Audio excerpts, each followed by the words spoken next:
Welcome, everyone. We're so glad you could join us tonight. We are all delighted that you've chosen to join us at UC Santa Cruz. And I'm delighted the panelists have joined us and are going to speak to you shortly. Thank you, Andy, for the very nice and soothing music. So Andy's going to share with us the poll that we just had you answer. Andy, do you want to share that? Thank you. So there are some 124 of you. Looks like the largest number from South Asia at the moment, followed by the Americas and East Asia or Southeast Asia and Europe, Central Asia or the Middle East, and other, two from other. We're so glad you could be here. All right, Andy, could we have the next slide, please? Just a few words about logistics today. We are using Zoom webinar, which means you can see the panelists, but you cannot see each other, and we cannot see you. Tomorrow's community building and transfer resources sessions will be via Zoom meeting, so you can get to know each other in smaller groups with your global mentors tomorrow. For today's session, please use the Q&A function to ask questions. We will have some time for Q&A, questions and answers, after each speaker and towards the end of the webinar. Questions will be sent to staff members who will field questions to the speakers. One speaker will be highlighted along with the presentation. To see the speaker more clearly, you can click and drag on the corner of the speaker's box to make that box bigger, if you like. And the next slide, please, Andy. All right, so I'm delighted to introduce to you tonight Dr. Richard Huey, who is our Interim Vice Provost for the Division of Global Engagement, the Vice Provost and Dean of Undergraduate Education, and a Professor of Computer Science and Engineering and of Biomolecular Engineering. Dr. Huey. Thank you, Lisa, and welcome to all of you. It's although I can't see you today, it will be wonderful to meet you over your time at UC Santa Cruz. As you've heard during orientation, and you'll hear throughout this event, my couple of words of wisdom are especially to make use of all the opportunities that you have and that you hear about. Many of those opportunities have changed in the last year or in the last 6 months, as you can expect, as we've been working very hard to develop new ways to support your education. We've adjusted existing ways to support your education. And so I just want to make sure that you pay attention and take good notes and reach out to the global mentors, to our global engagement office, to your colleges, to everyone else that is here to help you. One of the people here who has you and your success foremost on their mind at all times is our Chancellor, Cindy Larive.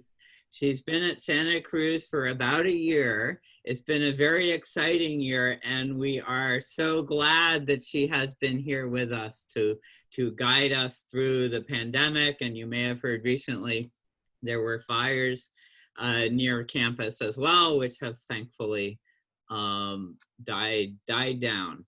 Chancellor Larive, as I mentioned, came here about a year ago from University of California, Riverside, where she was the provost, the campus provost, executive vice chancellor at Riverside. Previously at Riverside, she was in the Vice Provost and Dean of Undergraduate Education role, and she was also in the Dean of Physical Sciences role. She's an analytical chemist.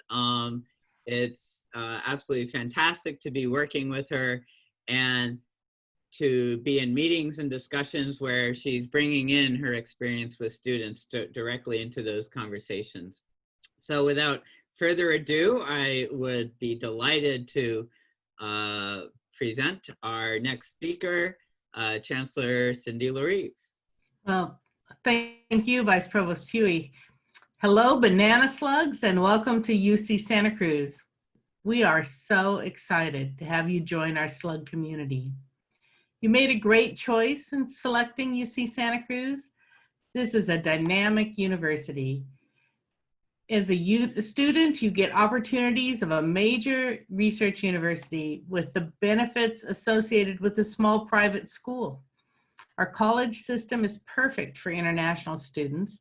Our colleges function as small communities, allowing students to make friends and emerge as leaders. We're working hard to make sure you feel this community remotely, too. Our global mentorship program matches new international students with international upperclassmen, so new students always have someone to turn to if you have questions. Our peer navigators program will also provide you with more direct personal contacts. Our 10 colleges have also built the program around each college's core course, a great opportunity for you to engage with other students. Peer academic success coaches are now available online too.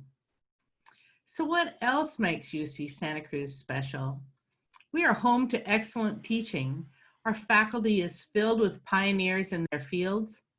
This year, we welcomed our first Nobel laureate, Professor Carol Greider, who received the 2009 Nobel Prize in Medicine and Physiology for her pioneering work on telomeres.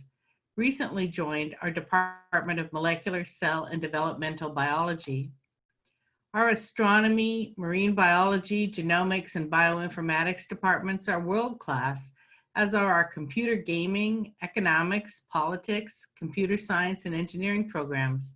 But this is just the surface. I could go on and on. At UC Santa Cruz, you will have access to outstanding research opportunities, and about 70% of our undergraduates conduct research. This is an opportunity that's available only to graduate students at so many universities. But it's important for me to also share the many ways that international students enrich UC Santa Cruz. Technology, like Zoom, and transportation advances have shrunk our world. Businesses and universities now operate at a global scale. And at UC Santa Cruz, we're nurturing global citizens, and you help us do that. All of our backgrounds, life experiences, and perspectives are unique and important. These differences are crucial at a university that celebrates diversity and multiculturalism.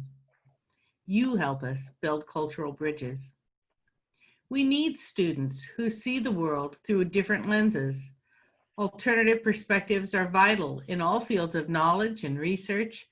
They help us see problems in new ways. Breakthroughs and new knowledge are the end result. And though this is not the way that you or I thought the academic year would begin, it's important to make the most of this remote quarter. We have amazing faculty and instructors who will provide you with deep insights and unique perspectives on the course material you'll be working to master. And as you work in your classes to progress towards your academic goals, I hope you'll also make new friends, be engaged with your new community of slugs, embrace the opportunities that this new year affords, and come together in ways that make UC Santa Cruz slug strong. I'm so happy you've decided to pursue your academic goals at UC Santa Cruz. And as our newest banana slugs, I'm sure that you will be too.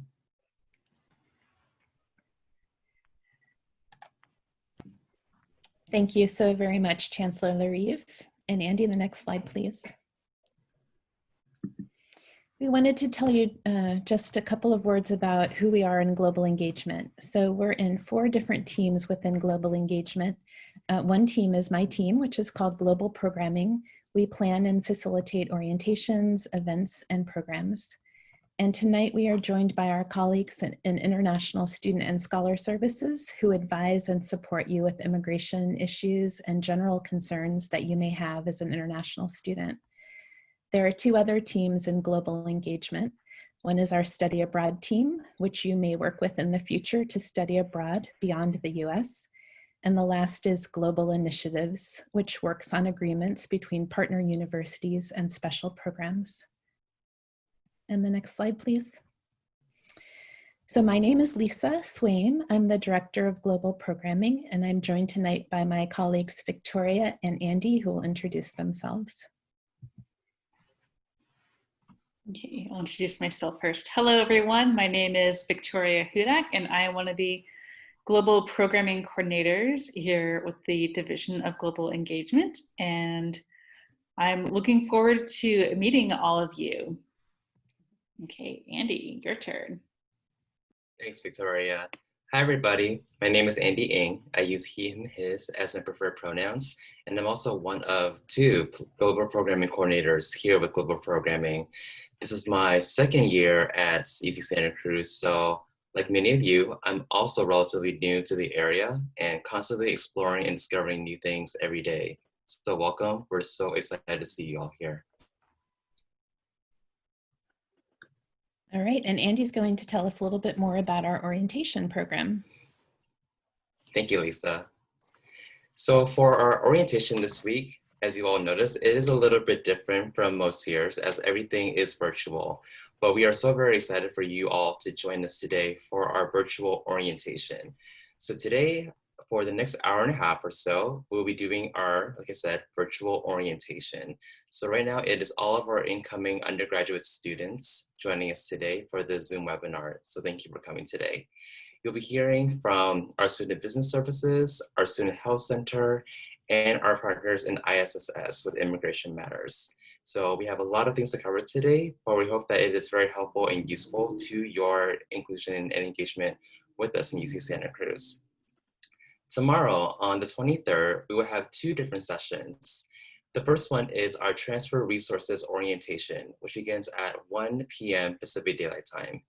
This session is specifically designed for our transfer international students. And so for this session, it will be a combination of further immigration matters, but you'll also be hearing from our partners over at STARS, as well as a transfer panel. So current students that are international students that are transfers, they'll be here to speak with you all as well. Later in the evening, we'll be doing our Global Mentor Community Building at 7 p.m. Pacific Daylight Time. All of you should hopefully have received communication from your global mentor, who is currently one of our undergraduate students that works with us here in global programming. These mentors are here for you all. They have been able to connect with you throughout the summer, and tomorrow evening will be the time where you get to meet not only them again, but also your other fellow mentees within that group. Your global mentors will be going through with you all a series of community building activities tomorrow evening. So it's a great opportunity to meet other incoming international students on a much smaller and intimate scale. So we do hope that you join us for that tomorrow. Following that, on Thursday, on September 24th, at 8 a.m. Pacific Daylight Time, will be our Global Mentor programs. We recently sent out another newsletter to all of you that lists out some additional activities that you can get involved in during orientation this week.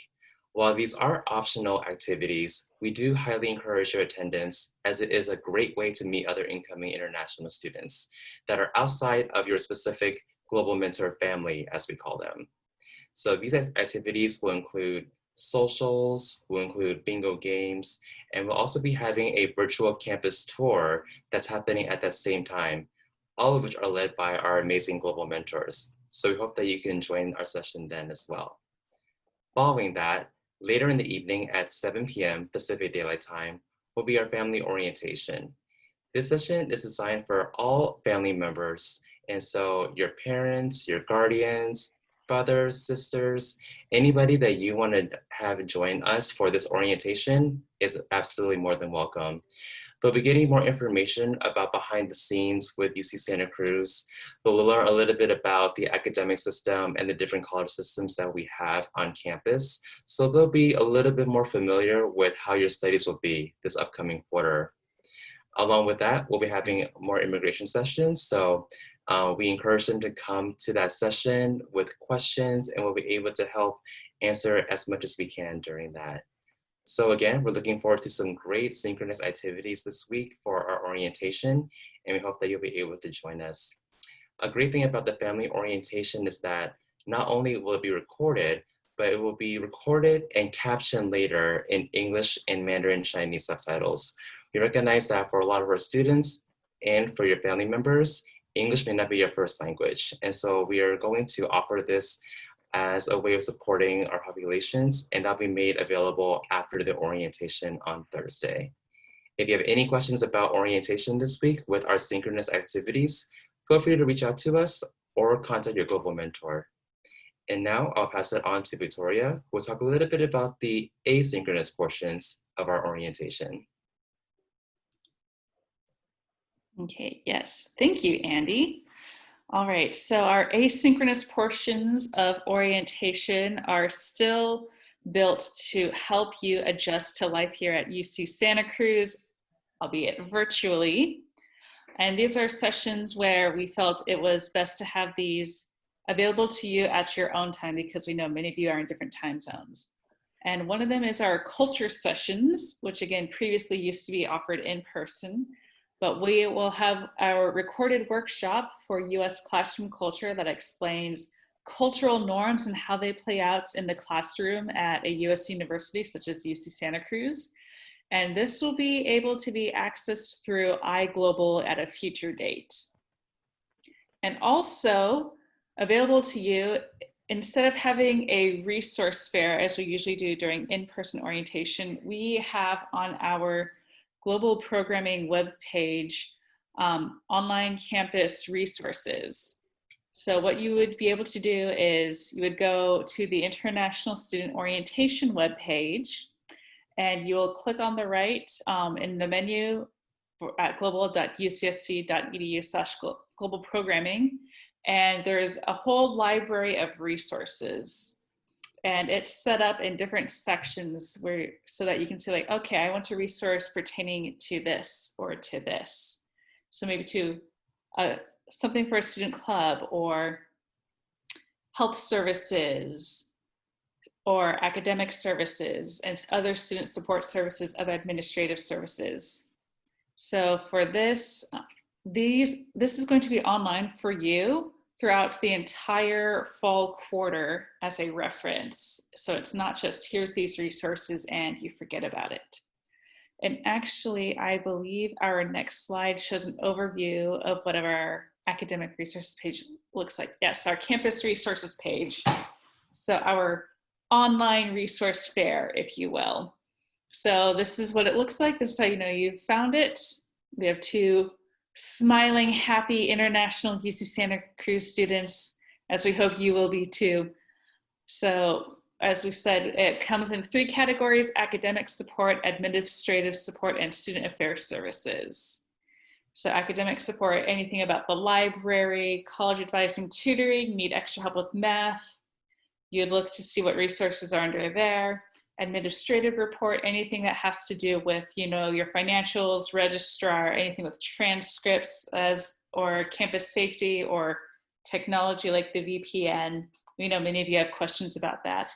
And then of course, student affairs services. So like counseling services and the different ethnic and cultural resource centers that we have on campus, or student organizations that you may be interested in, are all located here. And so we highly, highly recommend that you use this resource during orientation and beyond.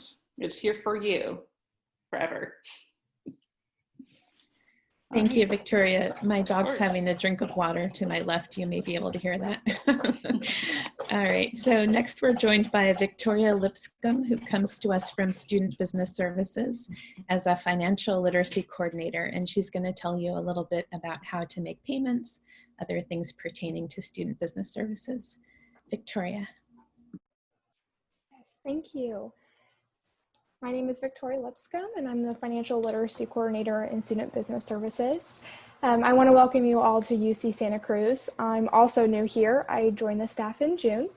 Student Business Services handles your UC Santa Cruz bills. So we are a different department than financial aid. The financial aid department calculates any aid offered to you and packages your offer. We handle basically everything after that. Today, I'm going to discuss your options on paying your UC Santa Cruz bills. Next slide, please. So you'll receive a bill every quarter, and you may also receive a bill every month additionally. Quarterly bills will include charges for tuition, on-campus housing, and registration fees. Any monthly bills would include payment plan charges if you are on a payment plan, and miscellaneous charges for printing, library services, and other fees. The due date for your payment is usually 1 month after the bill shows up on your student account. So if, for example, you receive the bill August 1st, you should usually pay that bill by September 1st. However, this date can vary, and it may not always be exactly 1 month after, so it's important to read your bill. The due date is always going to be listed on your bill, so please be sure to pay attention to each individual due date. If you have a parent or guardian or somebody else who plans on paying your bill for you, you can sign them up as an other payer on your account. This will let them receive billing notifications and pay your bills for you without having access to your student account. We have instructions on setting up other payers online at sbs.ucsc.edu. Next slide, please. We offer many ways to pay your student bills. This is a full list of payment options, but I will break these down on the next couple of slides because there is a lot. Next slide, please. If you have a domestic bank account, you can pay your bill with a check, money order, or cashier's check from your bank. If you are on campus, which unfortunately we're not this quarter, but in the future, if you're on campus, you can also pay with cash at our office in Hahn Student Services. If you have a 529 plan in the USA, you can pay your bill from the 529 plan through mail or through our online e-bill e-pay portal. However, there is a $10 fee to pay with the 529 plan through the online portal. Students with domestic bank accounts can also use the UCSC e-bill e-pay system to pay their bill directly from their bank account. There is a 95-cent fee to pay electronically with a domestic bank account through e-bill e-pay. Next slide, please. We also have many international payment options. UCSC's e-bill e-pay portal takes Visa, MasterCard, Discover, and American Express with a 4.25% fee for international cards. We also offer Flywire, which takes all debit and credit cards, as well as electronic bank transfers from almost any bank around the world. Now, fees can vary based on the exchange rate, but in general, there's a 2% fee on electronic bank transfers and a 4% fee on credit and debit card payments. Flywire can also do international wire transfers to UCSC through your bank. However, the fees may vary depending on your bank. You can also use Western Union and MoneyGram to send money to UCSC for your bill, but there may be fees for these services. Next slide, please. Student Business Services recommends Flywire for international payments. Flywire is the easiest and most likely cheapest way to pay for your bill if you do not have a bank account with a USA financial institution. Flywire allows you to pay using your country's currency with competitive exchange rates. It also is super secure, and it allows you to track your payment to make sure it gets to UCSC correctly. There is multilingual support available as well through Flywire. For students who may receive refunds, Flywire is a safe and easy way for UCSC to send your refunds, even if you don't have a domestic bank account or if you have returned to your home country. Next slide, please. If you have questions later on, there are multiple ways you can reach out to us. Our website, sbs.ucsc.edu, has video tutorials on how to pay your bills, how to add an other payer, and other useful information. We also have our contact information, including our email and our phone number. Currently, we are not having in-person office hours due to the pandemic, but we can still be reached by email and phone. We also are offering open hours through Zoom, and those hours are listed on our website. I also want to plug our financial literacy program, SlugSense. SlugSense has financial education resources, and we offer workshops, online education, and other programming to help you learn how to be financially savvy. We currently have a student survey and a logo contest with prizes on the Student Business Services website. Thank you. Victoria, before we let you go, there are 3 questions so far about paying bills, and I'll read the first one to you. Okay. It says, I think I paid my bill before accepting my scholarship. Am I getting a refund? Or? Yes. So if you paid your bill before accepting your scholarship, and then you accepted your scholarship, you will get a refund if your payment exceeded your bill amount. If you paid with a credit card, they can refund that credit card directly, or otherwise you will get a direct deposit if you have that set up, a check in the mail if you have that set up, or if you possibly used Flywire or your information is available, they will send that back to you through Flywire. There are a couple different options for refunds, but yes, if you paid more than your bill is, you will get a refund.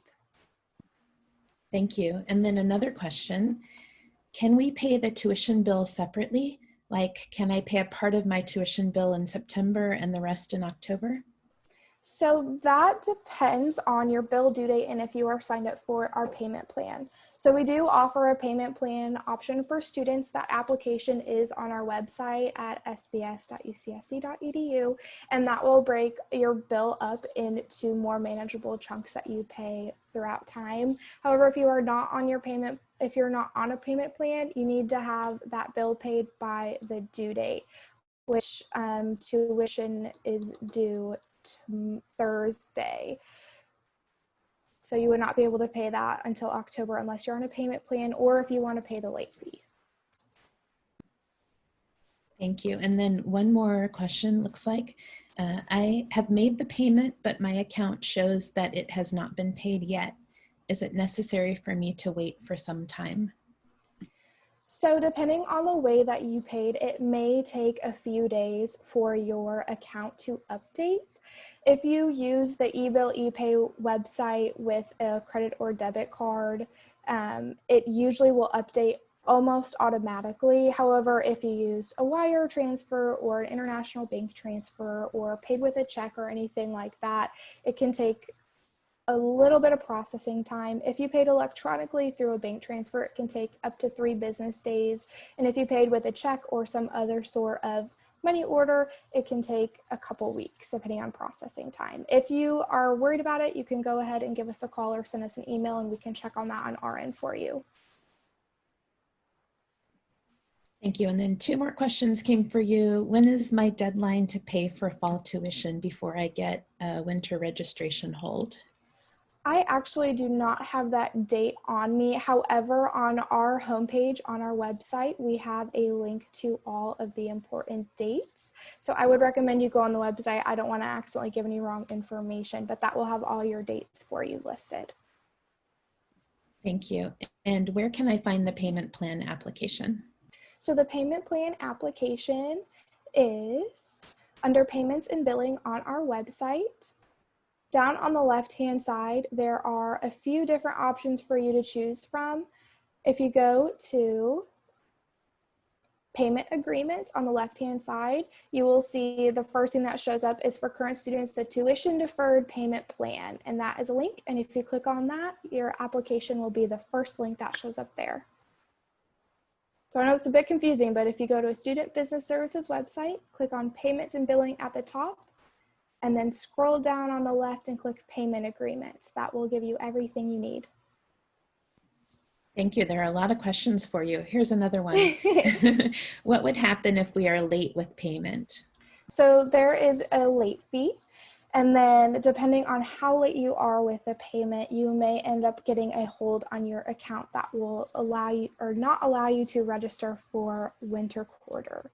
So it's really important to try and pay that before the bill is due. Now, if you're running into some real issues, you can always feel free to contact us. Like I said, we do have that payment plan and we may be able to work out something for you. Great. And then someone asks, you may have already answered this, but how do you pay with financial aid? Yeah, so financial aid, if you have any scholarships, grants, student loans, anything like that, that will automatically be applied to your bill. It will not go to you first. So financial aid will package up your aid, they'll tell you how much you get, and then they'll send that money over to us. We'll process that. And then if you have any money left that you still owe, so if your financial aid package is less than your bill due, you will have to pay that money through one of the ways that I listed. If your financial aid package is greater than your bill due, you will get a refund. I think you're getting tired of my voice. Andy, do you want to read a few questions for Victoria? if you're able. I can read some. Oh, Victoria will read some. Okay. Or, yes. So we have a student who asks how they can get a refund if they do not have a US bank account, which I think you've answered earlier. I don't know if, I think I touched on it, but I can give a better answer. So if you don't have a US bank account, make sure that your mailing address is updated in your student account. We will send you a check. We are starting to use Flywire if you have an international address to give you your refunds, but I believe this is very, very new. So I believe what they need is some more information than just your mailing address. So most likely you will receive a check. So make sure, especially if you're not living at your permanent address currently because of the pandemic, that you have your mailing address updated on your student account. Okay. Thank you very much. I think this is very similar to a question you answered earlier, but one student wrote, my due date is September 24th. If I do a wire transfer on the 23rd, it might take a few days to process. Will it be okay if it passes the due date in that case? Yeah, so wire transfers are almost always almost instantaneous. I don't want to just make it an always just because there can be some problems, but usually wire transfers are done in the same day, so you shouldn't have an issue. If, however, it does take longer than that, feel free to reach out to us. I don't work in the late fees, the department that handles the late fees, but they might be able to work with you and tell you exactly what they can do for you, especially since you did initiate it before the bill was due. Okay, and it looks like we have at least 2 more questions. Yeah. One student asked, my scholarship is still pending. What should I do? So because of the pandemic, financial aid is a little bit behind. So don't worry just yet. We can see the scholarship on your account. If anything happens and you get charged any fees, feel free to reach out to us.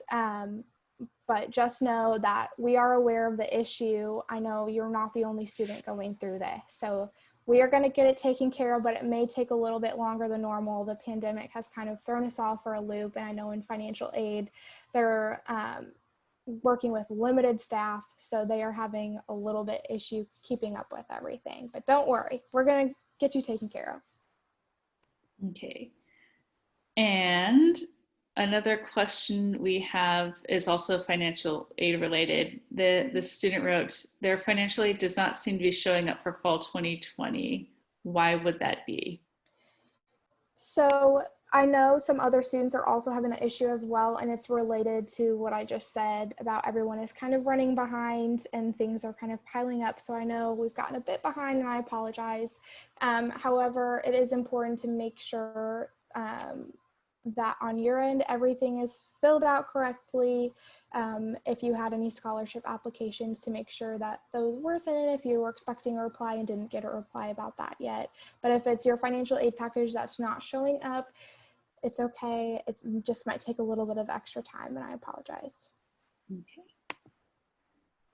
All right, and that seems to be all of our questions we have for student business services. Thank you. There was one more question that looks like it was withdrawn, but it was a question about whether you employ students in student business services as student workers. We do have student workers. I don't believe we are currently hiring just with the pandemic, but you can always keep a lookout because I know we do hire students. Perfect. Thank you so much, Victoria. And we will let you go for this evening, but you can reach her by email or by telephone at the contact information she has listed here on the slide. Thank you so much. Thank you. And Andy, if you wouldn't mind advancing. Okay, and so now we have with us Anastasia Alexandrovskaya from the Student Health Center, and she's going to talk to us about the Student Health Center. I see there are some questions about insurance and also about counseling and psychological services. Anastasia. Hi, I'm excited to talk to you all. I myself am a UCSC graduate, and my position is fairly new. I've been here for about a year, specializing working with international students. So I'm still developing kind of my position and my role, but I'd love to introduce you to what it is that I can support you with. So as a wonderful introduction, my name is Anastasia Alexandrovskaya, and I am a case manager and a psychotherapist. I'll go into explaining what that means because a lot of people don't maybe understand what it means to have a case manager. And my specialty, like I said, is working with international students, but I also work with the general population as well. And the languages that I speak is English, obviously, Russian. I'm an immigrant, and so my first language is Russian. And I speak Spanish, but when it gets into some medical terminology, I do need to use an interpreter. Next slide, please. So some of the things that I do as a case manager is that I can assist you in navigating health services. So I will go over what kind of services you can get on campus and what kind of services I can help you to get connected to off campus as well. So it can also be very challenging to understand insurance, referrals, and all of those things. So that is something that you can get in contact with me for me to help you navigate. Also, I provide mental health services. So I am a licensed psychotherapist, and as mentioned, I work with CAPS, and that stands for Counseling and Psychological Services. So being a university student is inherently very overwhelming and can be stressful and challenging in a lot of ways. But as an international student, there are many layers of complexity and things that make it much more challenging. So I'm really excited that this position got created last year and that I can be of service for you guys to help you navigate some of those things. I also can help you get connected with a provider that speaks your native language. Mostly now, one of the perks that we can have from, being connected virtually is that even if there wasn't a provider locally, there are a lot of providers that speak all sorts of languages that I can get you connected with. Another thing that I do besides the health and mental health aspect is I can also help you understand what academic options there are. Not a lot of people know what their options are with incompletes and withdrawals and all sorts of other things that might be confusing about declaring majors. And I'm happy to get you connected to the right places on campus to make that a little bit more clear and a little less intimidating to you.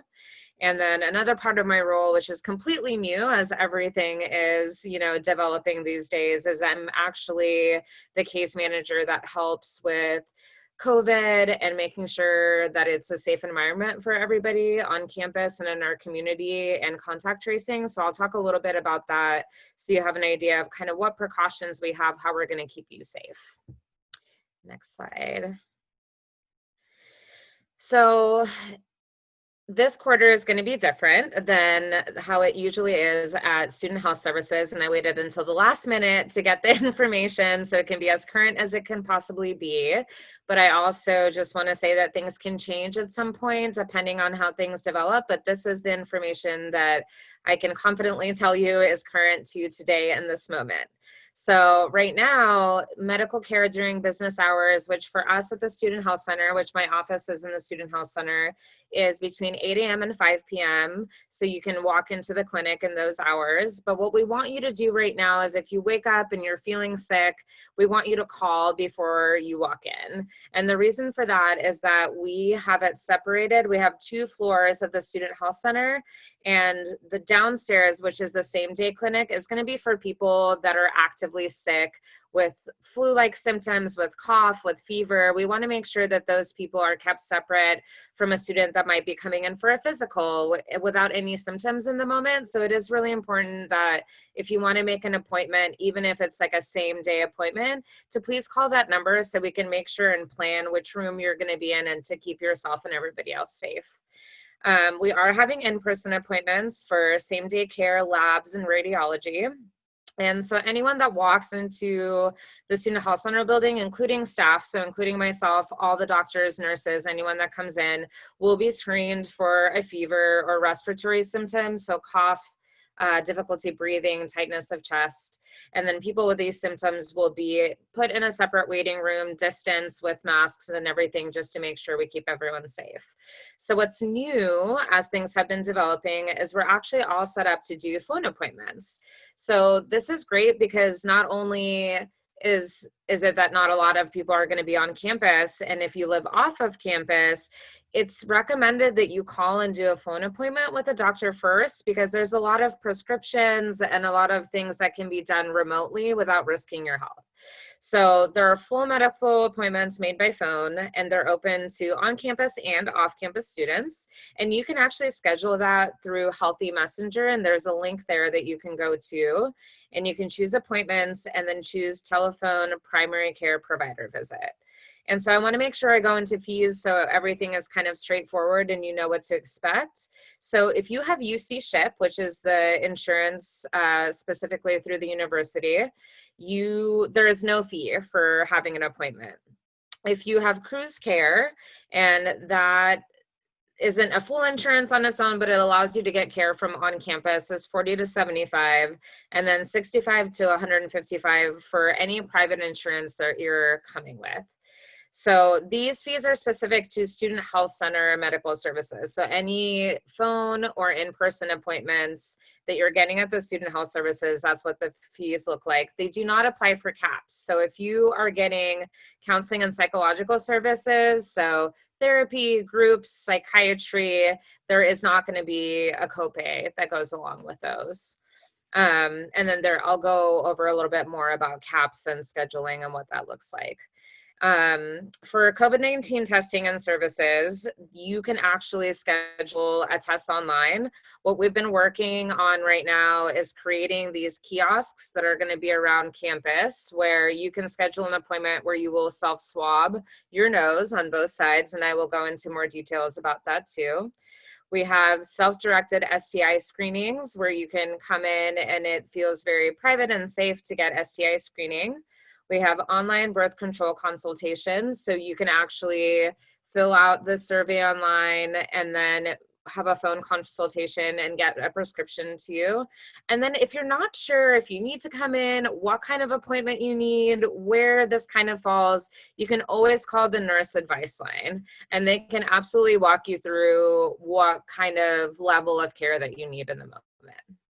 Next slide. So this, I think, is a great way of looking at things, and this is available on our website, so don't feel like you need to write down all of this information. If you go to ucsc.edu and then go to Student Health Center, you will see this, and this is super helpful to know what you need to do. So acute is talking about same-day clinic. Like I mentioned, you wake up and you're not feeling well, or you get hurt, you feel like there's a muscular or a skeletal issue. You can call the number. Like I said, we always want to call if it's possible. Again, if you're already on the way and you fall and you hurt yourself and you don't have your phone, please get in there. That's okay. But if you can call, please do call and come in. And so, for example, there's sports injuries, sore throat, rash, urinary tract infection, that's same day clinic. In appointments, so that maybe you're aware that you have a certain condition, or you want to make a annual exam, you want to schedule a therapy session. These are routine appointments, and that's what I was talking about, how we have 2 different floors. So the same day clinic, which is people actively sick, we're going to get you in downstairs. If you're making a routine appointment, we'll get you up upstairs. And again, this is for your safety. If it's an emergency, I want to make clear that the Student Health Center is not an emergency. We do not have everything that we might need if you're experiencing an emergency. So if it's a life-threatening, if you're very hurt, if you're having thoughts of suicide, if you can't breathe, if somebody's unresponsive, this is when you want to call 911 and you'll be taken to an emergency center. And if you're also outside of hours, if it's outside of the 8:30 to 5 hours, and you're feeling really sick and you think you need care immediately, this would be a time to call 911. And then the flexible anytime services we have is the nurse advice line. Like I mentioned, we will have a nurse from the Student Health Center during our business hours, but we also have somebody that's available after hours as well that can help you kind of understand what kind of an appointment that you need. And then lastly, the last piece is kind of talking about what you can schedule online. So there are a lot of things that you can schedule online, such as same-day clinic. We actually have a nutritionist, which is wonderful if you're trying to figure out what can I eat on campus with my diet, what's healthy, trying to transition, figuring out American food can be complicated. And we have an awesome nutritionist that can kind of walk you through what can be beneficial for you and your diet and your needs. We have optometry as well for eyesight needs. And then there's a few at the bottom, as you can see, about if unfortunately, and we hope not this doesn't happen, but if you experience or have experienced sexual assault, dating, and domestic violence, we do have a great team that's there to support you confidentially. So that's the number there. Mental health support, which I'll talk about more because I'm part of that team as well as the Student Health Center team. We have a phone number that you can call day or night if you're feeling in crisis. If you're ever feeling unsafe, we have somebody there that's going to support you.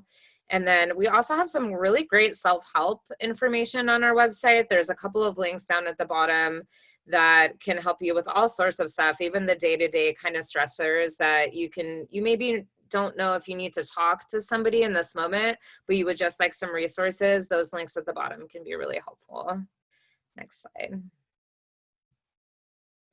So as I mentioned, CAPS stands for Counseling and Psychological Services, and we offer a huge menu of things that I couldn't even go into without taking up the rest of this hour, and I will not do that to any of you, but some of the more important ones is we offer individual counseling services. So if you're feeling overwhelmed and you're needing some help navigating the anxiety, the stress, maybe the sadness of being separated from things that are familiar, you can always call and make an IA, which is an initial assessment, which is basically a conversation with somebody that gets some information and figures out how we can best support you. And that is the best number for that.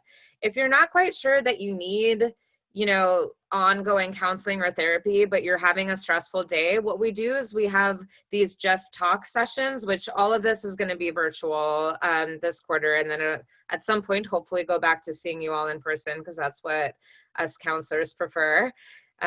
Is we do these brief drop-in, very informal. We don't get a lot of information from you, just 15 to 20-minute sessions where we talk about any concerns that you might have, and they might then connect you to something else. We don't have the schedule for these just quite yet, but we will get it worked out before fall quarter, and it'll be on our CAPS website. We also do groups. I know groups may sound pretty intimidating because when we're having some anxiety, it might be really intimidating to be with other people. But what a lot of research shows and what we find is that being around other people that are also going through the same kind of struggles that we do can actually feel really nice and a sense of camaraderie. So some of the groups that we do is an anxiety toolbox, which is a 3-week group that we kind of do some education about what anxiety is, how is it in your body, what you can do to understand it and to help yourself work through it. The mood toolbox is very similar, but it's more about symptoms of sadness and depression. We have grief support groups, mindfulness groups, lots of other groups that I can't go into in my short amount of time, but they are going to be on the website for you. So feel free to browse and see if anything connects for you. And then we have psychiatry services. So what's different from the psychology service and the psychiatry services is that myself, as somebody that provides psychological services, I don't prescribe medication. However, psychiatry will prescribe medication and then check in with you to manage that medication. So this is both for people that are already on medication and you might be coming with some medication, but you don't have refills for the amount of time that you're going to be there. Or if it's for someone that for the first time is exploring, I'm having a really hard time managing my mood. I'm having a really hard time managing these things. I wonder if this might be helpful.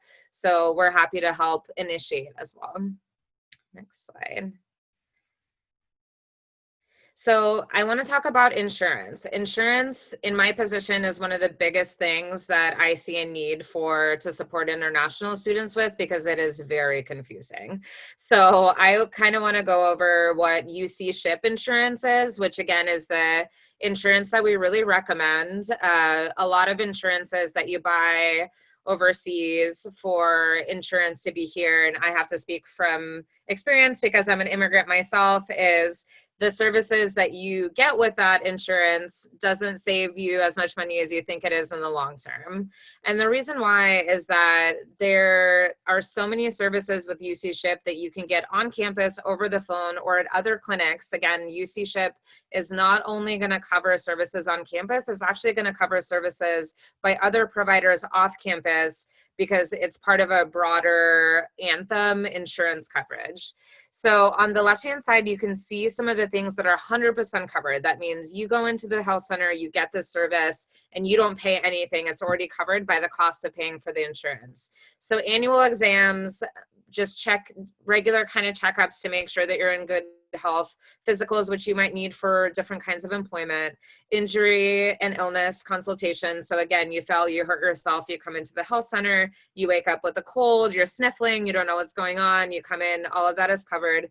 Pregnancy tests, abortion services off campus, immunizations. So I know I'm probably going to get some immunization questions, which is super normal. Again, it can be kind of confusing, and depending on what your country of origin is, some things are not packaged together the same way as they are in the United States. So that can be confusing. So we can do all of those for free for you. STI screenings, x-rays, substance use, dental clearings, mental health, and other things, nutrition, like I mentioned. So again, it has great coverage. I definitely recommend it. One of the biggest troubleshooting things that I do is trying to figure out what the insurance you come with can cover and where we can find it for you. But I'm very happy to do that if that's the decision that you have made. So don't be discouraged to get help with that. So if you have UC Ship, you can come in and get services on campus without a copay for the most part. If you need to see somebody off campus using Ship, you have to get a referral. So any services that you get off campus, you have to get a referral from an on-campus provider. If it's for physical health stuff, like if you need a cardiologist, if you have heart problems, or a dermatologist because you have skin problems, you need to first have either a phone consult or an in-person visit with a provider who will give you that referral. If it's a mental health referral, so you want to see a counselor off campus, a psychiatrist off campus, I can do those referrals myself. So that's another option for those kinds of things. Another thing to note, which a lot of people get kind of confused, is we don't actually have a physical card for your insurance. So I know a lot of people are like, when am I going to get this? You're not. Don't expect to get a card. This is something that's actually going to be virtual, and it's going to be in your student health app, and it'll have the information that off-campus providers might need, and I'm happy to help you navigate that piece. Next slide.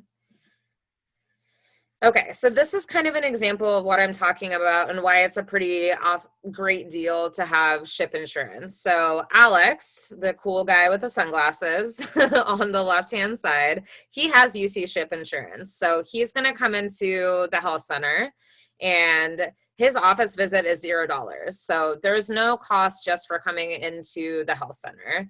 So he's going to get some lab tests. So for example, if he's going to get a test to see if he has the flu, that's not going to cost anything. We run that in-house.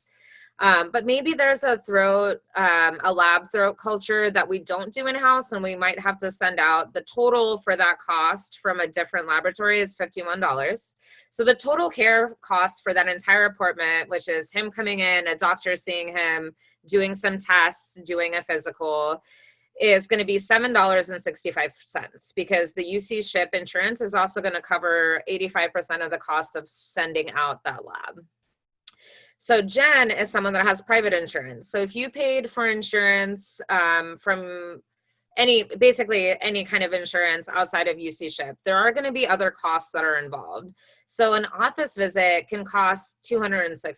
So just for coming in, there can be a cost for being seen.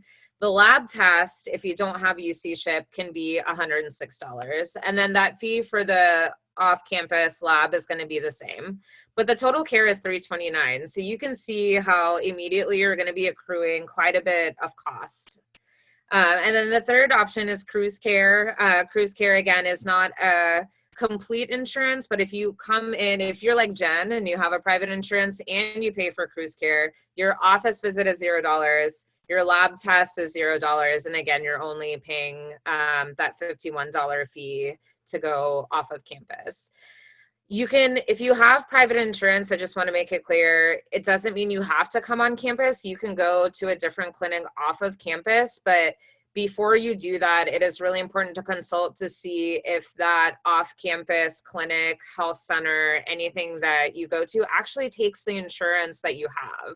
It is, every place is going to take some insurances and not others. So it is really important, and that's a time that you can tap into me as a resource to help you navigate. I have this insurance, I have a medical need, where should I go? And I can help you work through that. Next slide. So COVID testing, I know this is something on a lot of people's minds, and this is something that changes at least once a week and more like 2 or 3 times a week. So again, as of today, this is the plan. We are going to have kiosks, which are basically booths that are going to be set up in different parts of campus, so that way they can be really accessible for people living on campus. And the way that it's going to work is you're actually going to self-swab yourself. So this is, again, for asymptomatic, and to explain what asymptomatic means is that you're not having big symptoms. You're not having difficulty breathing. You're not having a really severe sore throat. You're not having these symptoms that we would actually want to see you in person for, to make sure that you're okay. So if you're not feeling super sick, but you're worried and you want to make sure that you're tested, or you're living on campus, it then becomes mandatory. You're going to make appointments to go to these places. Somebody is going to check you in usually on your phone. You're going to swab your nose, and you're going to hand it to the person that's there, and then we're going to test it at our lab. As of right now, our results are coming back very quickly. Again, we'll see what this looks like when there's more people being tested, but for the majority of the time, we get results on the next day. So if you test yourself today, there are timelines on it. Like if you get tested at 5 p.m. when things are closing, it might take another day. But if you scheduled your appointment online, you went and you self-swabbed, you should know your results tomorrow, the next day. Some days they might be like cleaning the lab or doing things that they need to do, and it might be longer. But for the most part, the results are coming back pretty quickly, which is really amazing and great. Next slide, please.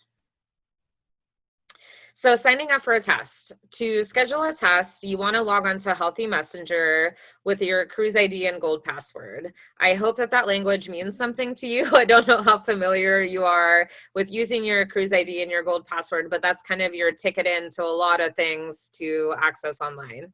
So once you log into the Healthy Messenger, and the links are all over the Student Health Center website. So once you get in there, it should be pretty easy to follow to get to the Healthy Messenger. You're going to go to appointments, schedule an appointment, COVID-19 mass testing. What mass testing means is, because we are testing people starting off the bat once a week if they're on campus for anything, what we're doing is we're testing things together as a batch. If everybody tests negative, great, we don't worry about it.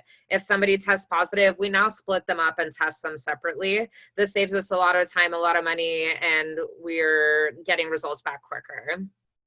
So then you select a testing location. So until the 28th, which is Monday, we're still doing it at the Student Health Center. But after that, hopefully, if we're, all fingers crossed, it's going to be in the different kiosks so you can choose your location. So you choose the date you want to test, you sign up, you'll get a reminder message 2 days in advance and a text 2 hours in advance to kind of prompt you to get to where you need to be. And then on the day of the test, you'll see a QR code, which is that square squiggly message on your Healthy Message homepage, and you'll need to bring that with you. So hopefully you guys have phones, you can come with your phone. If you don't, you can find a way to print it out and troubleshoot, and you can bring that with you as well. Next slide. And then these are just the precautions we're taking. I know a lot of people have questions about that, and I'll definitely go over this in the family webinar as well, because I'm sure a lot of family members will have questions about how we're keeping you guys safe. So if a student tests positive for COVID, we're going to move them to special units that we already have set up on campus that are specifically for isolation. So if you see the term isolation, that means that's a person that has tested positive or is symptomatic for COVID-19. So they're going to have their private room and bathroom, so they're not sharing any space with anybody else, and we're going to have food delivered to that space as well, so they're not going anywhere in public to get food. And the isolation is going to be 10 days from the onset of symptoms. So if I felt sick yesterday, I got tested today and I got results tomorrow, we're starting from that first day that you've been symptomatic, and you're going to stay in isolation for those 10 days. And as long as your symptoms are getting better and you've had no fever in 24 hours, that is when you will be released from isolation. And then students that have been in close contact, and what close contact means is more than 15 minutes together with less than 6 feet apart, even with masks. The CDC right now says even if you were wearing masks, but you had more than 15 minutes with less than 6 feet apart, you're considered a close contact. So those people will need to self-quarantine for 14 days. And so I know that might seem kind of strange that the person that actually is sick, is only isolating for 10 days and the person that was exposed is 14 days, but that's because the virus can live in your body for a while without it actually presenting as the illness. So we have to have a little bit of a longer time. So again, if you find out that my friend, that I saw, my coworker that I saw tested positive, and I'm really nervous because I don't have my own room and my own bathroom and I need to self-quarantine, we can help move you into one of those locations to make sure that you stay safe and you keep the community safe as well. Next slide. And that's it. I went through my whole phase and took way longer than I thought that I would. But I just want to welcome you guys. I'm really excited. I know this is not the quarter that you expected to come into. And I know that this is a really strange time to be an international student, but I'm very excited to meet some of you and support you as I can. And again, my name is Anastasia Alexandrovskaya. That's my phone number at the bottom.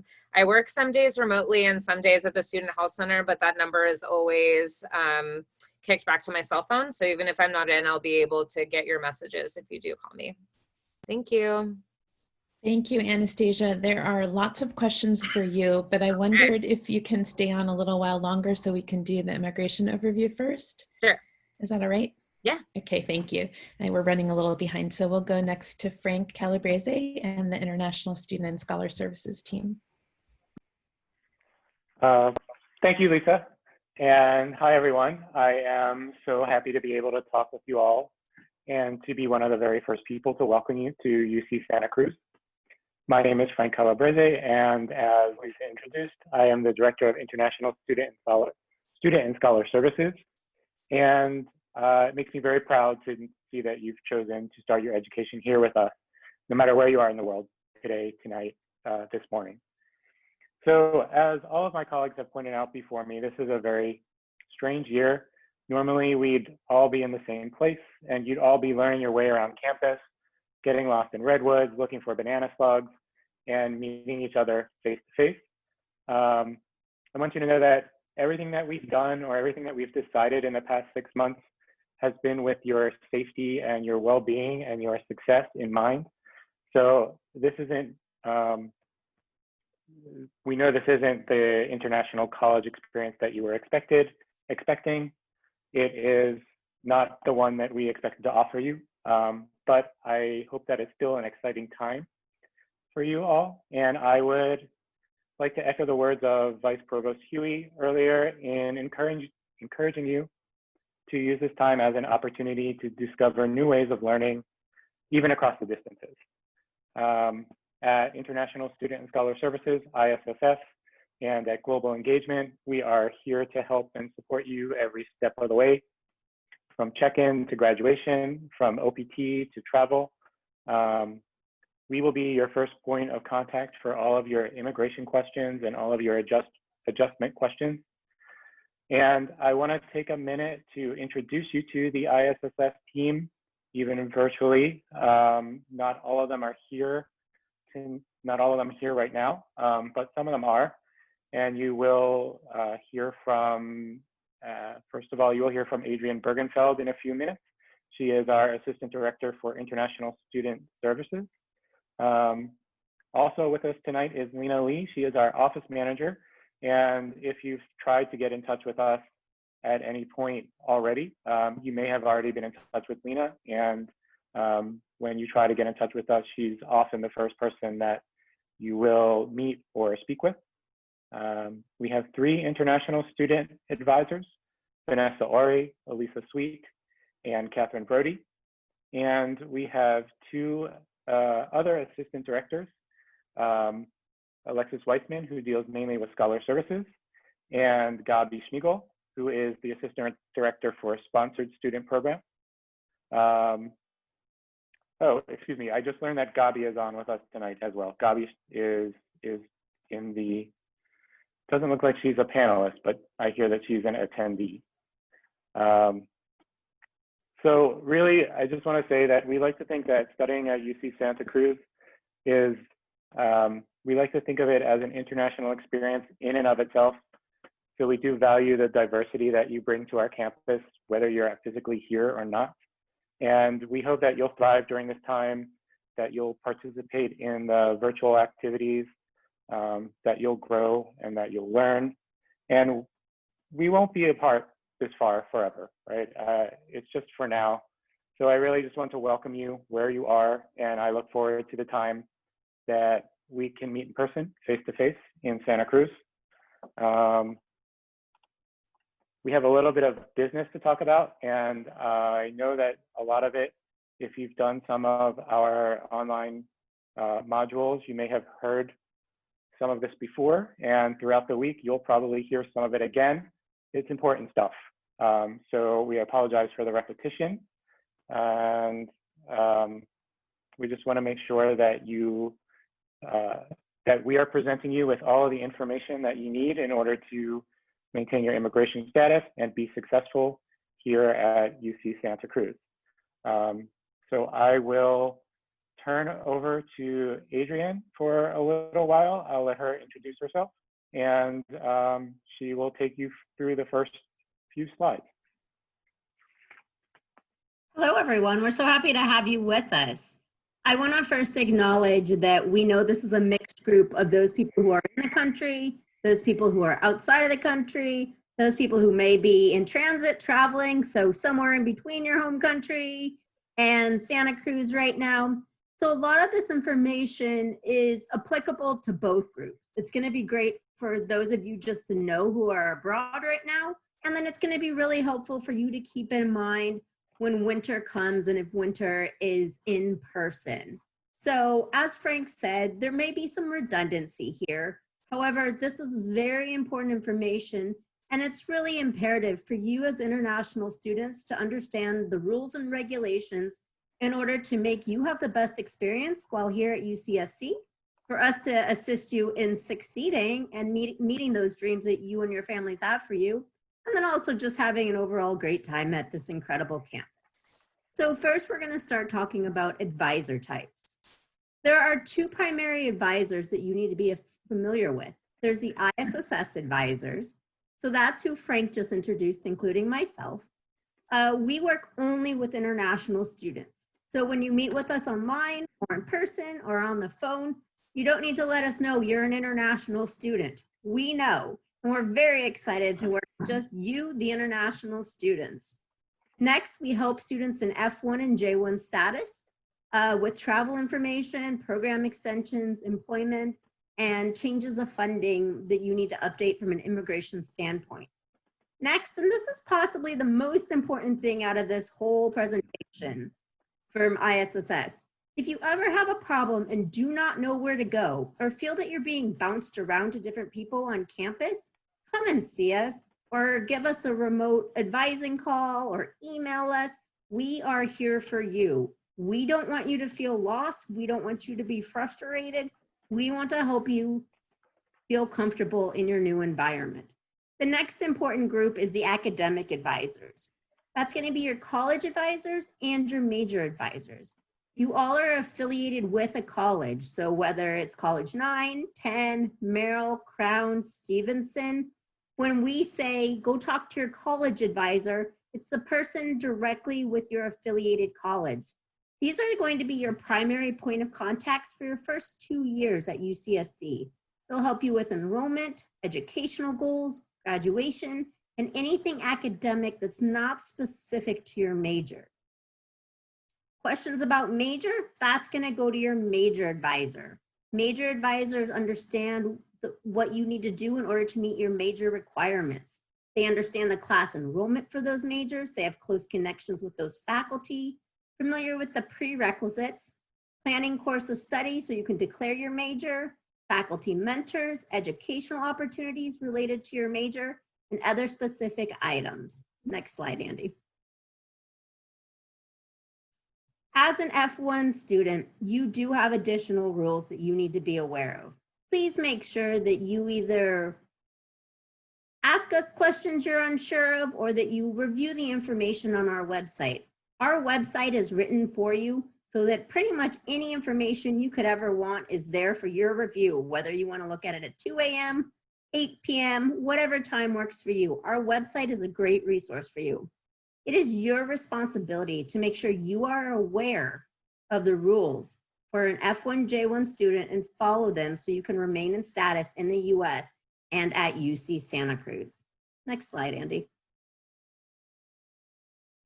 So, as you're all familiar with right now, UCSC is in a hybrid model. We are both online and in person for fall 2020. If you are one of my students who has a brand new initial I-20, meaning you have not attended school in the US within the past 5 months, then you will need to ensure you are enrolled in one in-person class. This is not a UCSC rule. This is a government rule. Most of you who are in initial status are already in Kresge 3. However, if you're not and you're not sure what class you need to be, Kresge 3 is what you need to get signed up for. Unfortunately, you need to realize that if you do not enroll in at least one in-person class, you will be most likely terminated from your SEVIS status because you have not been maintaining regulations. If you transferred your SEVIS record, so if you were at another US institution within the past 5 months, or you're changing degree levels, then you do not need to worry about being in an in-person class. All online classes is perfectly acceptable and okay. If you are outside the US for fall quarter, then you're totally fine to take all online courses, and if you already have an I-20, we'll be deferring it to the winter term. Next slide, Andy.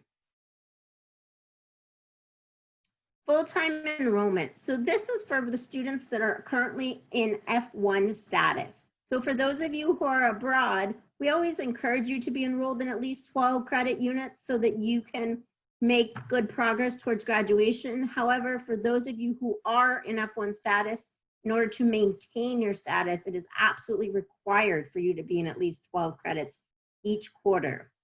If you drop classes without our approval, then you may find yourself in a bad situation. You must be enrolled full time. There is what we call add drop date, which is October 21st. After that time, it's not easy to get back into classes. So you're gonna start getting emails from us as of October 1st saying, you're under enrolled, please get fully enrolled.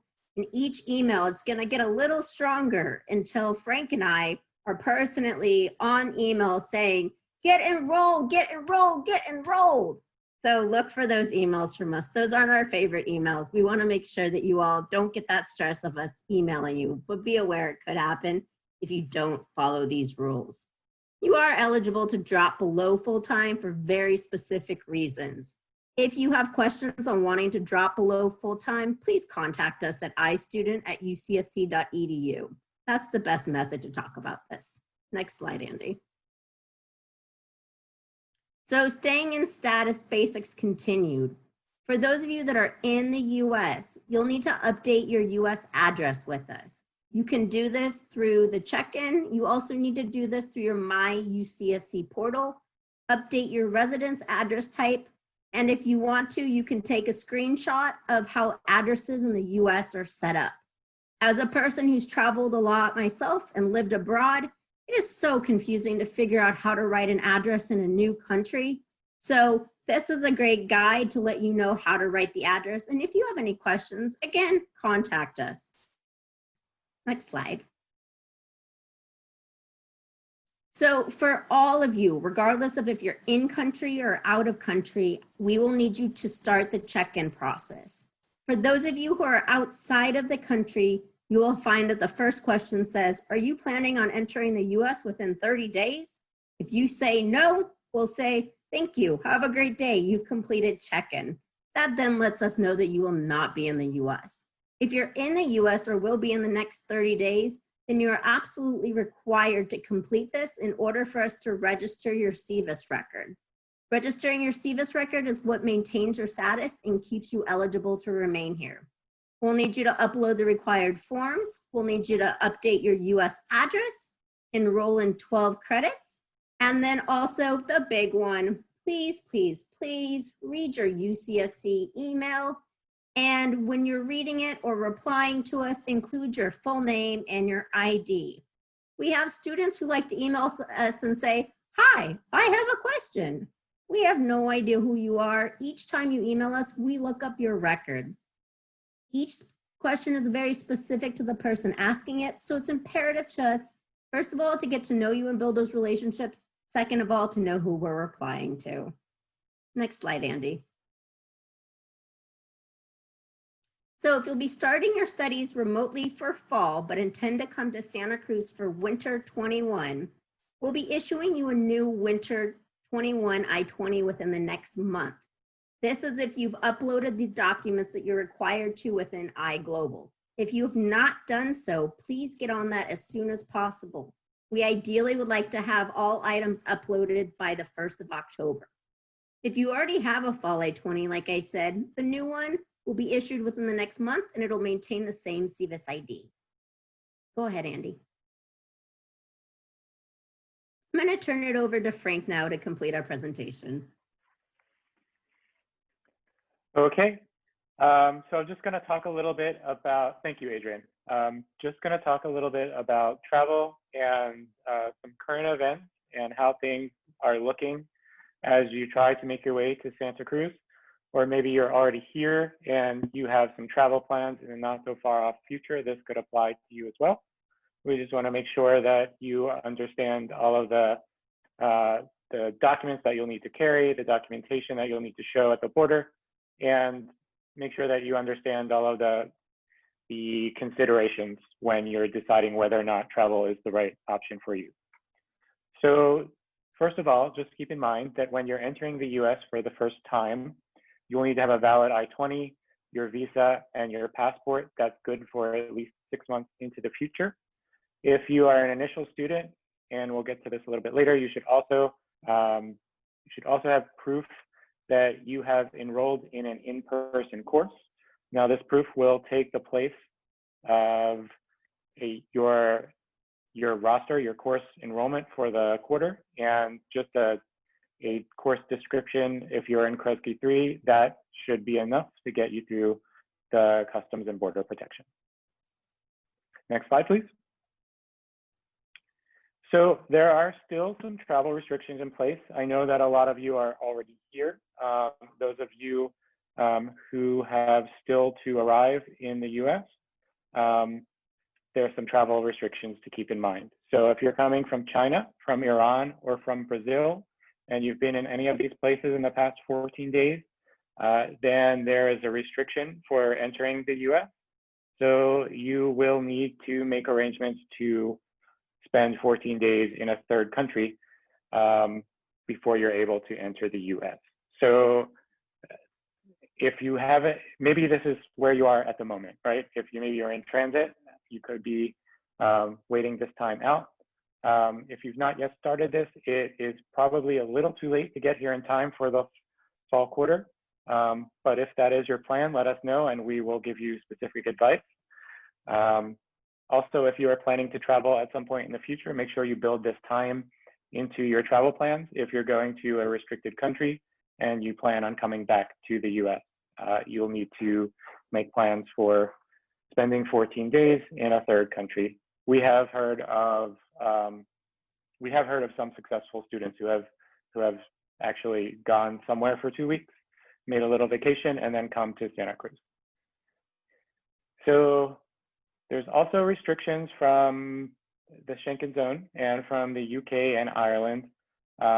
This is a little confusing at the moment, but it's actually not as complicated as it may sound. There is a restriction, but F1 students from these countries are automatically eligible for an exemption exception from this restriction. So an F1 student who is coming from the Schengen zone, that's most of Western Europe, or the UK or Ireland, is subject to the restriction, but they are eligible for an exception. That exception, strangely enough, applies automatically.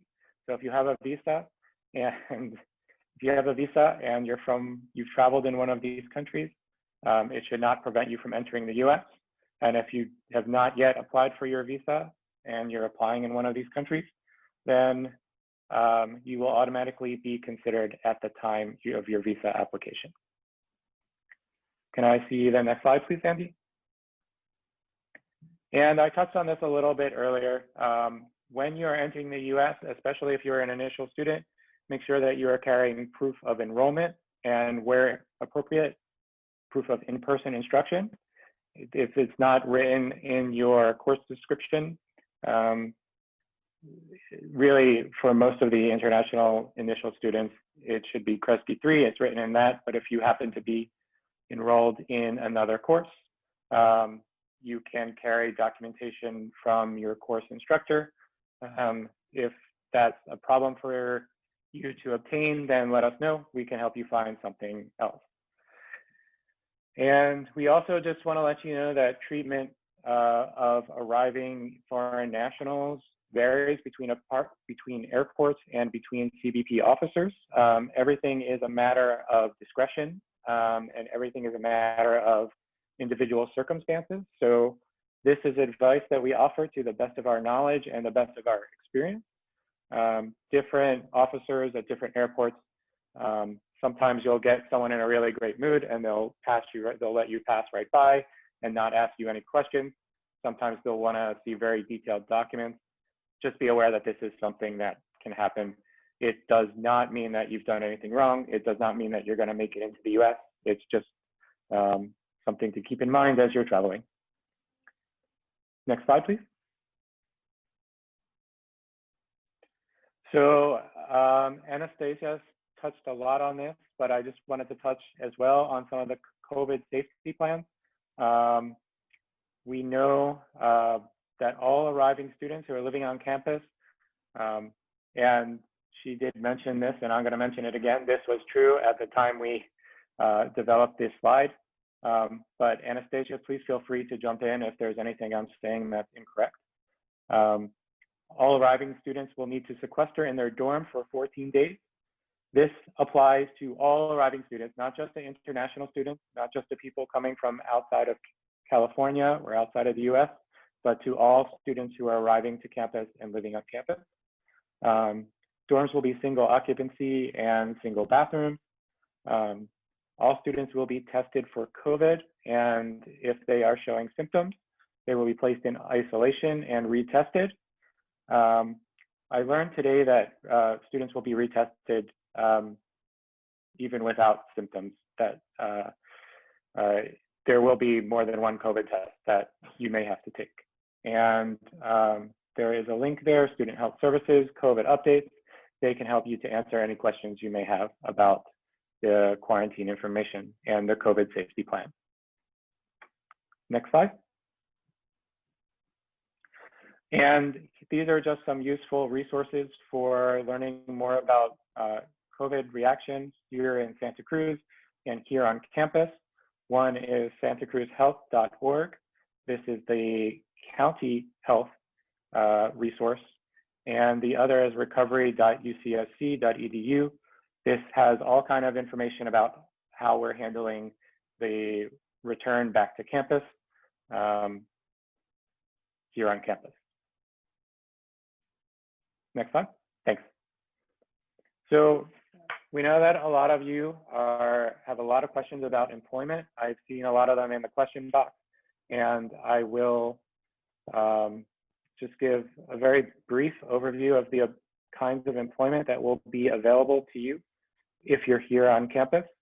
And then we can answer some questions as they arise. So those of you who are here on campus will be eligible for on-campus employment. F1 students do not need any additional authorizations to work on campus, but they should request a social security number. We can do this after you've been after you've received an offer for a job to work on campus. While school is in session, you are limited to 20 hours a week of work. This can be expanded during break times, such as the winter break or spring break. And if it's on-campus work, any field of study or any field of work is permitted. Your work does not have to be related to your major. It doesn't have to be in a lab of your major. It doesn't have to be working for a professor. It could be the bookstore. It could be in one of the dining halls. That's the on-campus work opportunities. And there are some other off-campus work opportunities. You've probably heard about this. Curricular practical training, that's CPT. This is generally an internship that is done before you graduate, and it is something that's related to your field of study, your major, and it has to be related to a degree requirement. Normally, this means that it's related to a course in which you enroll. Optional practical training is most often done after you graduate. This is also related to your field of study. All F1 students are eligible for up to 1 year of optional practical training, and students who graduate in a STEM field are eligible for an additional 2 years of optional practical training. One of the main requirement for qualifying for either of these kinds of employment is that you have been enrolled and in status for 1 academic year. So do keep this in mind. This is going to affect different populations differently. If you're already here in the US in F1 status, then the fall quarter counts as your first session of enrollment. If you have begun your studies, but you have not yet come to the US, and you won't come here until the winter or spring or maybe next fall, once you get here is when we have to start counting that year of full-time enrollment in status. Can I have the next slide, please? And a lot of you are gonna ask about Social Security numbers. This is something that is important if you have a job. It's important as identification, and it helps to keep your taxes in line. You are eligible for a Social Security number if you have employment. So if you have a job offer. If you don't have a job offer, you probably will not qualify for a Social Security number yet. But do check our website or ask us how to apply. Next slide, please. So that's all we have. I want to take a few minutes to open it up to some questions for Adrian or me or anyone else on the panel. Adrian, do you have any questions lined up in the queue? Yeah, I have one. I have a student who would like to know, how do they get their I-20? How do they get their I-20? Okay, so is it a new student, an initial student? So initial students can get their I-20 via the iGlobal portal. Once you submit all of your materials, we will get to work right away on generating the I-20. And we will let you know that it's ready and it will be uploaded. You can then print it out and you will have it. Great. And another side note to that is just please allow 20 business days once all items are approved. So we will, as Frank said, start working on it immediately. However, it will take us a little bit of time to get it turned around fully. I'm not seeing any other questions. Do other people have questions? Please feel free to go ahead and type those in. If not, then, here's a good question that we just got. It's not ISSS specific, but I'll go ahead and ask it just since I'm on.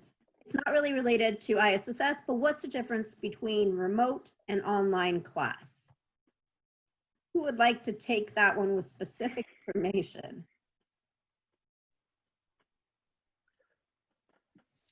I can try fielding that. They're very similar terms. Online has a little bit more intentionality behind it. So the course, if it's an online course, has been designed to be an online course. And a remote course might be like in the spring when we had to pivot from in-person to remote courses. We called those remote courses, meaning suddenly we were via Zoom, but it originally wasn't intended to be so. But you could use them almost interchangeably. All right, Frank, I just got another ISSS specific one. Does an I-20 expire? If I'm coming to campus during winter, I'll only get an I-20 then, correct? Okay, so an I-20 is given for duration of status. What that means is that you will maintain your F1 status for as long as you're doing all of the things that you're supposed to be doing in F1 status. I-20s come with a program end date. So that generally is the date that you are expected to graduate. If you need, for some reason, to extend that date to sometime farther in the future, that can be done, so long as it is done before the existing program end date. If you are going to graduate early, likewise, we can move the program end date up. And then the other part of that question was if you're coming for the winter. Yes, if you're coming for the winter, we will give you an I-20. Hopefully, we expect to be able to give it to you before that, so long as you get us all of the documentation that we need. And you can use that I-20 with the January start date to enter the US up to 30 days prior to the start date on the I-20.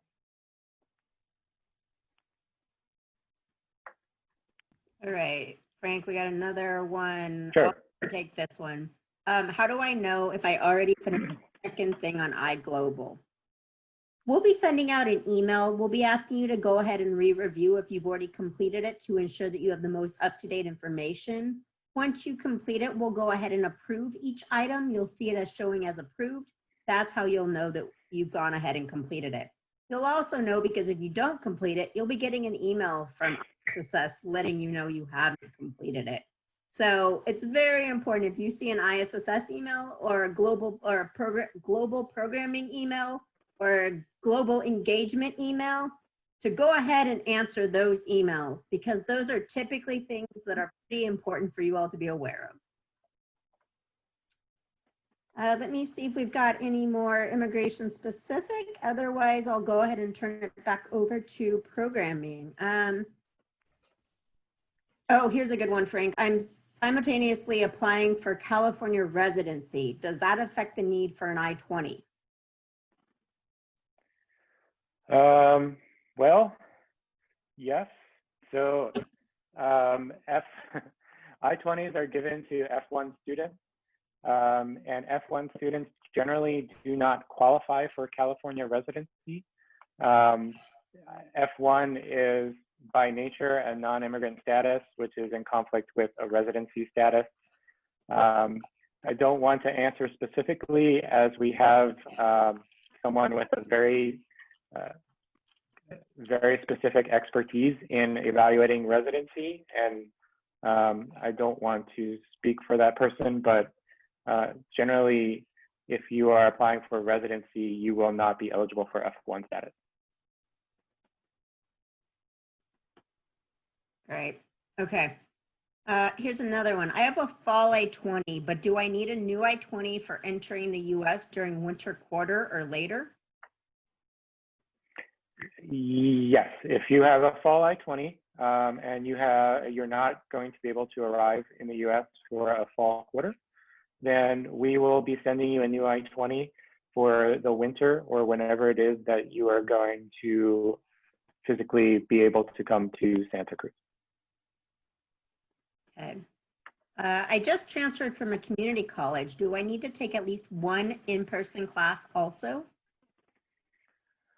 So students who are already in F1 status and are already in the US do not need to enroll in an in-person course. Now, if you have an I-20, then you're transferring your I-20 from the community college to UC Santa Cruz, then no, you do not have to enroll in an in-person course.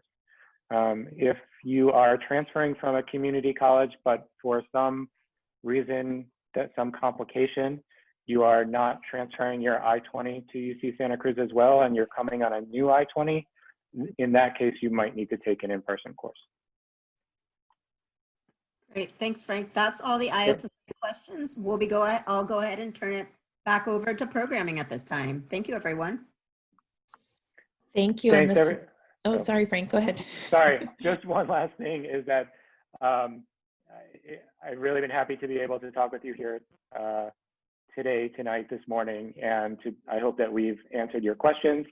If you have any other questions and would like to speak with an advisor, take a look at the contact information right there on the screen. We'd be very happy to hear from you, and we really look forward to the time when we can meet you in person. So thank you. And Lisa, sorry. No problem. Thank you, Frank. Thank you, Adrian. Thank you, Lena and Gabi, for being on the call with us. And now we're going to transition to some general questions if we haven't already addressed them. So if you don't mind, Frank and Adrian staying on just in case it's in your area, and Anastasia is still with us as well. So there is a question: do I have to wake up at night to take classes if I am in China? Which is an exceptional question. There are some classes that are taught asynchronously. So as you register for classes, you may want to look for classes either at a time that works for you or classes that you can do at a time convenient to you anytime. But you may have, depending on what you take, you may have to wake up in the night. It's true. Okay, and then Victoria, do you want to read a couple questions? Yes, let me unmute myself. Okay. Well, this one student asked, will winter be online again? As of right now, we are assuming we will be in person, but there has been no other official announcement as of yet. So until there's an official announcement, we're assuming that winter will be in person. But that can change at any time, so just be aware of that.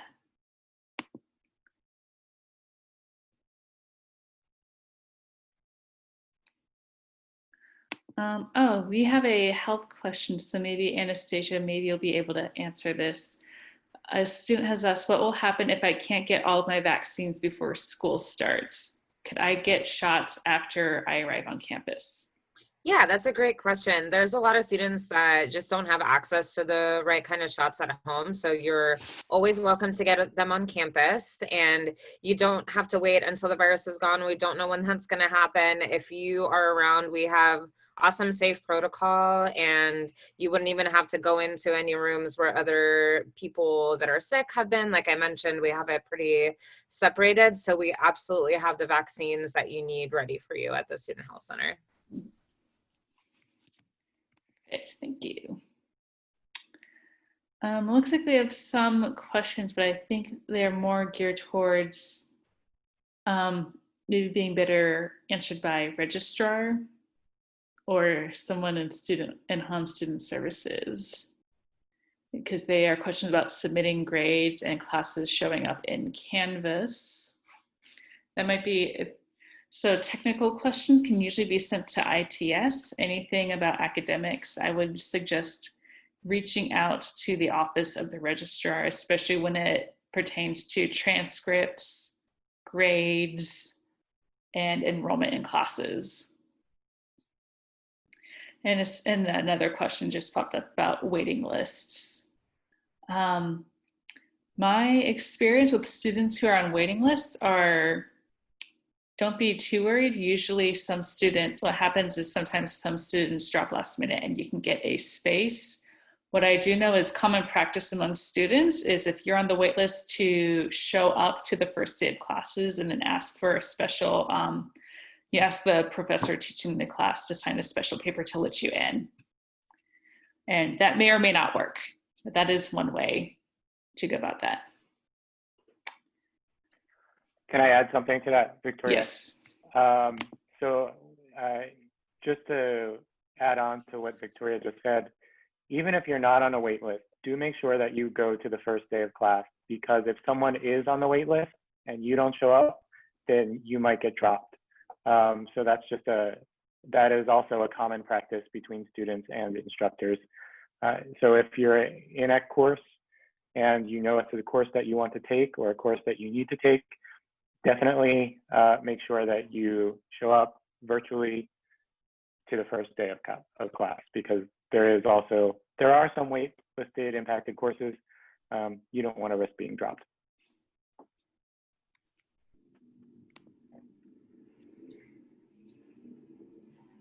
Okay. And it looks like there's one more question. I'm not sure if I entirely understand. They just said, is there a campus fee if I'm not showing up? I don't know if that has to do with courses, classes, or housing. So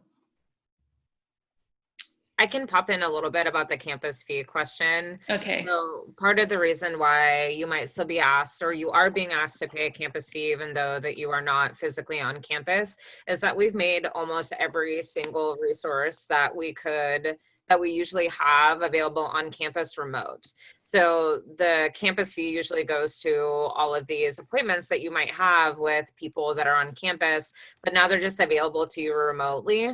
So since those services are still being offered just in a remote fashion, is what that campus fee is. It's basically access to CAPS, like I was talking about, and a lot of other resources that you have that you're still gonna have access to. So I hope that helps a little bit to clarify that. Thank you. Any other last questions? We do have a few reminders for you about the rest of the week on the next slide. I don't see any more questions popping up. Oh, wait. One student has asked, is it possible for professors to record lectures and send it to us for us to watch when we get up? I believe that decision will be made by individual professors, and depending on which classes you're in, you will have to reach out to the professors yourselves. There are some professors who do that, and there are some professors who do not. And as I mentioned, that there is a technical capability of doing it, but I think that's more on a case-by-case basis. So we can't answer that and be like, yes, all professors will do this, or no, all professors won't. So what yes. you're describing is more like an asynchronous course, and those are marked. So if you want that, you should be looking for courses that have all their materials that you can access at any time, and that's called asynchronous. And then if you would rather have discussion sections with other students and to hear the lecture live, then that's a synchronous course. One last thing that I just want to add to that is that a lot of the questions that you may have related to online learning and synchronous versus asynchronous, and will the courses be recorded so I could watch them later, and do they have to happen in the middle of the night? Campus has provided a really great research called Keep Learning. It's a web portal, and it's keeplearning.ucsc.edu, and a lot of these questions are addressed there, and a lot of great tips about how to handle some of the challenges you might face can be found at keeplearning.ucsc.edu.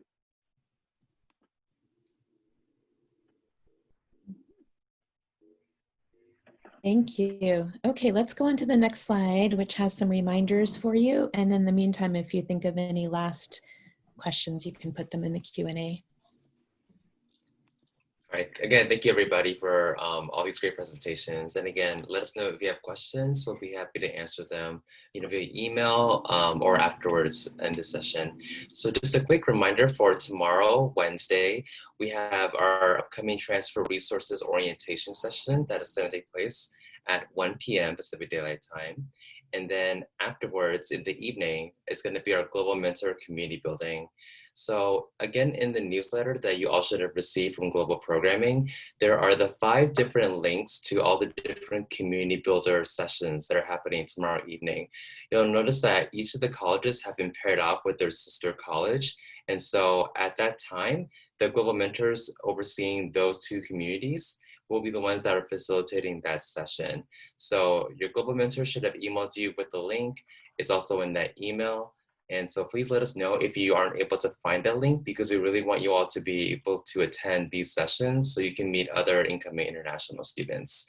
Again, your email will probably have all the Zoom links, but feel free to email us or look at our website, because all the different Zoom links will be made available, at least with their schedule, online. So everything is easily accessible. Thank you. And one interesting question. Sorry, I don't know, but what is the difference between PDT and PST? Thank you. We were talking about that today. Yeah. So Andy, go ahead. Sure. I'm excited because I just learned the difference today. So with PDT and PST, if you're living in California or on the West Coast of the US, it's almost used interchangeably. Pacific Daylight Time refers to the time right now. Pacific Standard Time refers to when it becomes Daylight Savings Time in November. So based on Greenwich time, it is currently -7. When PST starts, technically it's -8. But a lot of people in California, at least in my experience, we use it almost interchangeably. But to avoid confusion, things are currently taking place in PDT. So if you are on a UCSC website and you have events that are coming up that are listed in PST, know that it is referring to Pacific time in general. It is a slight minute error on their part, but really it's referring to Pacific time. That's the short answer I can give for that. Good answer. All right, it looks like we as a team have answered 60 questions. Good job, team. Victoria's going to tell us how you can contact us in Global Engagement. Yes, so in general, for all of us here at Global Engagement, whether you have a question for us at Global Programming or for ISSS, just so you know, our office hours are, even though we are remote, are always Monday through Friday, 9 a.m. to 12 noon, and then again, 1 in the afternoon until 4 in the afternoon. You can contact us at global@ucsc.edu with any other questions you may have that pop up. Our general office phone number is 831-459-2858. And our office manager will usually be able to handle those calls and forward them to whoever is best able to answer your questions. And we are located in the classroom unit building, with our front office being in room 103. This is relevant when you come to campus, hopefully in winter quarter, and would like to drop it in person finally. Yeah, that's how you can find us. And thank you for being here today, everyone. There's a lot of good questions, and I hope you found all of the information here very useful, and we look forward to seeing you again in our sessions tomorrow. Thank you. I just want to remind you, tomorrow we have a community building with your global mentors who are very excited to meet you and the group in person. And transfer students, we have a special session for resources for you tomorrow as well. Thank you all panelists for your time and your energy. Thank you students for attending. Thank you all. Go Banana Slugs. We'll see you soon.